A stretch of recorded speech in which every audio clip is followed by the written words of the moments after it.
او ژوند قرآن چې قل للمؤمنین یغضوا من ابصارهم، مسلمانانو ته وایي چې ښځه وګورئ نو نظر ښکته وغورځوئ.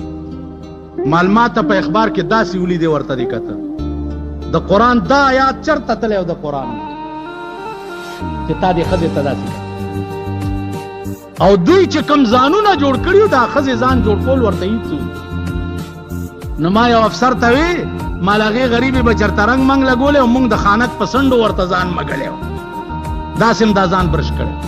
نو د پیغمبر خیرې والی یی ښه ورځ به نه ګورئ.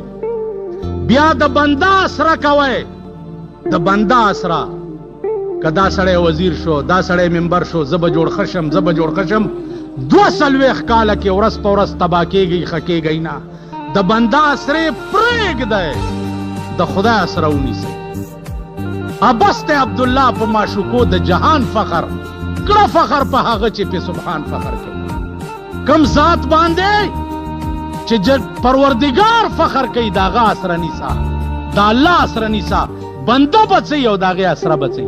والله العظیم په 240 کاله د پاکستان کې کما به د بنده اسره کړي زه به په 4 مذهبه مسلمان نه یا به مې پړه کې دا راغلي چې دا واقف سړی مې وزیر شو یا دا شو یا دا شو، زه به ښه شم، زه به مسلمان نیم.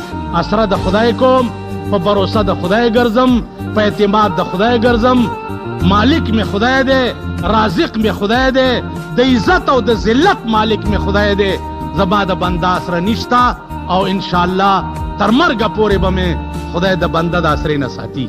تاسو ته مې پر ورولۍ اپیل دی چې کم میشن چې د حاجي محمد امین صاحب مرحومو د اسلام او د دین دپاره په هېڅ قربانۍ اړ نه و، نن د هغه مریدان او د هغه حلقه احباب خلق ملې وتړی او په دې ملک کې د اسلام د راوستو دپاره قربانۍ ورکوي. واخر دعوانا ان الحمد لله رب العالمین.